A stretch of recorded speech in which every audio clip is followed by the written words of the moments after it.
What up, YouTube? It's your boy Banks, and we back in the building, you feel me? It's True Talks, cause True Talks, alright? Let's get straight right into it. So you already know, man, obviously, the preseason started on Sunday, and, we got to get into it. We got, obviously, it's been, the media is just been flooded around mainly, Ben Simmons and Kyrie.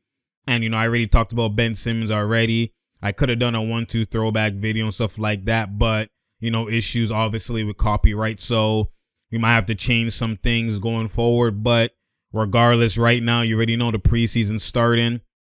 Like I said, it started Sunday.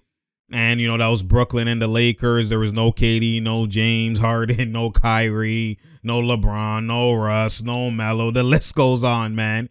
Bare no players not playing, right? No Blake Griffin. Like, there's so many players. The main players weren't playing. So, it was obviously great to see, I was talked about it on IG. If you don't, follow me, go follow me on IG. I talk about, video games daily and stuff like that. Just talk about it in posts. Cam Thomas is disgusting. You better trust him. And Malik Monk were the two main stars of the show. But now we on to what happened, obviously, yesterday. And yesterday was the Raptors' first preseason game. Obviously, we know Pascal is injured, so he's out for a minute.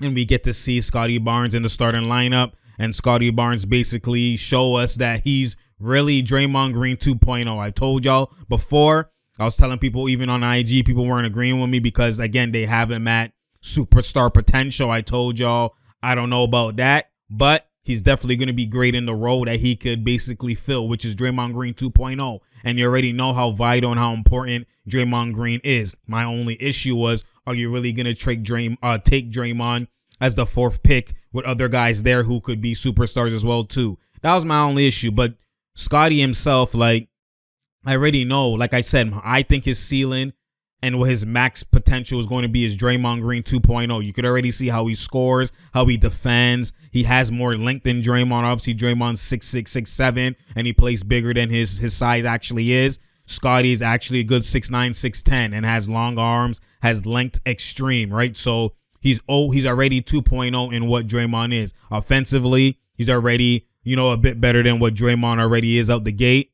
And defensively, he's on the same par and same tier. But you could see the actions that he was getting. You know what I mean? You could see that the handoffs, fake handoff, go dunk, the IQ with the passing, hitting mans on cuts, hitting mans on relocating, rebounding, transition, pushing it, getting position, getting little bunnies under the rim. Like, the way he scores is exactly like how Draymond Green scores. So, you could see his stat line. What was it? 13, 6, 6, 2, whatever. Like, that's Draymond Green-esque, right? So, when you look at it from that perspective, I already knew just by looking at his game, even in college, I could already tell that this is the trajectory and this is the perfect place how he could fit. My only issue, is we haven't seen Pascal fully on the floor, because with Pascal on the floor, then you can the Pascal and Draymond Pascal and Scottie, can they both work simultaneously together? Because even though Pascal's not Draymond Green, he plays that similar type of role in terms of, he's a guy who's not going to shoot as much.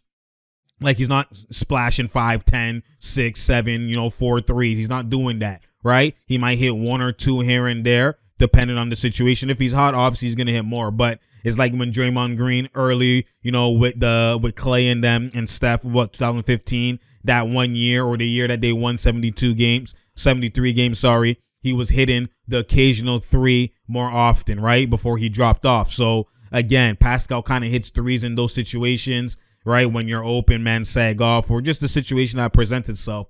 And majority of his buckets is in the paint. He obviously ISOs. I'm not saying his play style is like Draymond. I'm talking about the limitations that they both have. That's what I'm saying is what's similar, where Draymond hits occasional 3, Pascal hits occasional 3, right? They're going to do majority of their work in the paint. Obviously, Draymond's not even offensively aggressive like Pascal is. Pascal's going to, ISO, do his spin takes, do his push floaters and all that type of stuff.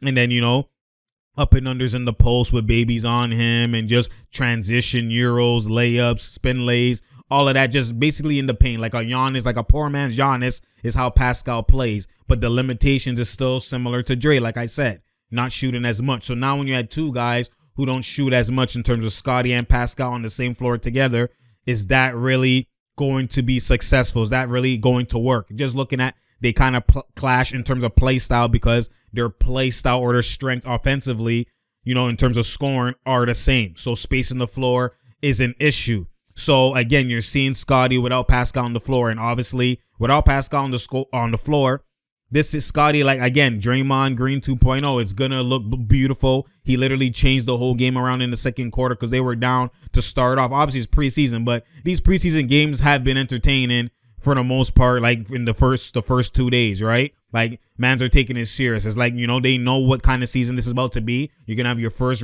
82 regular season game that hasn't been, had in a minute.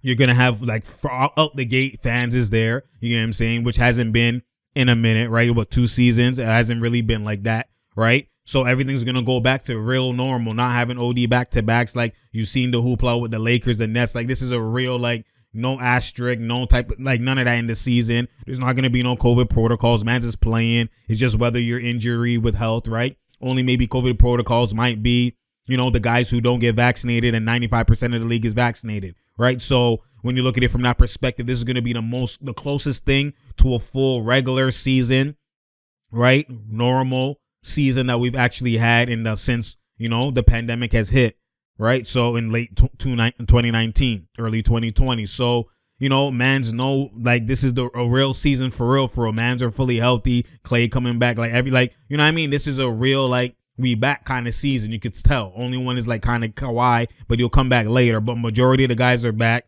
obviously, right?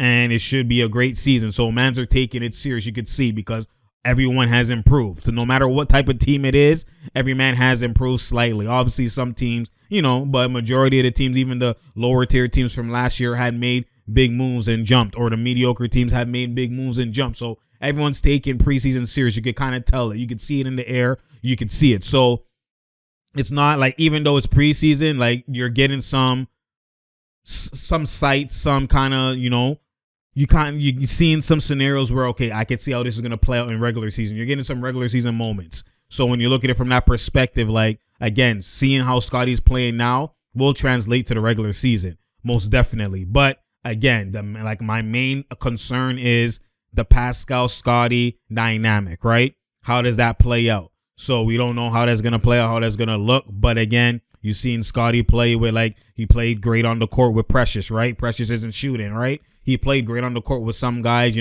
So we'll see how it transpires. I don't think it'll be too much of an issue until you get into, like, great teams and, like, it's a real, like, a playoff atmosphere, or big games where they're playing like it's playoff basketball. Like, we need this win, like, them second half playoff push. Like, that's when you'll see spacing might be an issue. Even in regular season games, you might see that. So we'll see how that transpires. Obviously, I would like to see a lineup with Scottie at the 5 and, Pascal as well, too, at the 4. And then you got OG. You got maybe Gary, Trent, and Fred, or you know what I mean? There's potential good lineups that are there.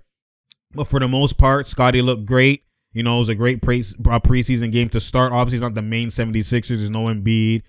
There's obviously, we know what's going on with Simmons. He's not playing a game until he's out of there. So obviously, things are a little bit different with the Sixers, but you didn't see no Seth. You didn't see no Tobias, right? So their main guys weren't there. So, and even Raptors' main guys weren't really there as well, too. So it's not really, I'm just dissecting kind of how Scottie looked and how he played. And, this is the potentially what he's going to be and who he is. So you could really see it. Again, his intangibles is out off the charts, right? His defensive IQ, even his playmaking IQ, all of that's off the charts. That's something you can't really teach, right? He just has the know-how. He has the motor. You even seen him at times get tired early, acts to wave out to come out because he's giving all energy and pushing it all. So when you look at it from that perspective, man, obviously, like I said, Scottie has, has the makings to be Draymond Green 2.0 for real. And that's a vital, crucial player. So we'll see how that transpires into the regular season. But I did like what I saw from him. Obviously, as time goes and he gets more comfortable, you'll see maybe he applies more post-ups, more, one-on-one type of bag, and maybe advances it. We don't know if that was just if it was just, in the summer league, or if it's actually going to translate to regular season. Because, sometimes the confidence, it dictates and it changes and it wavers depending on who you're playing, depending on the stage that's at hand. So we don't know if that's really him or if that's just kind of like it was summer league, so I'm just going to do shit. You know what I mean? So we'll see how things play out. Again, I like what I saw from him. Draymond Green 2.0 is no slouch. That's a great addition. But again, my main thing, like I said, is that a great addition for where he was picked versus who else was on the board? Only time will tell. Only time will tell with these things, potential and draft picks. Like, only time tells with these things. So we'll see how it plays out, man. We'll see how it plays out. So let's go on to the next one, man.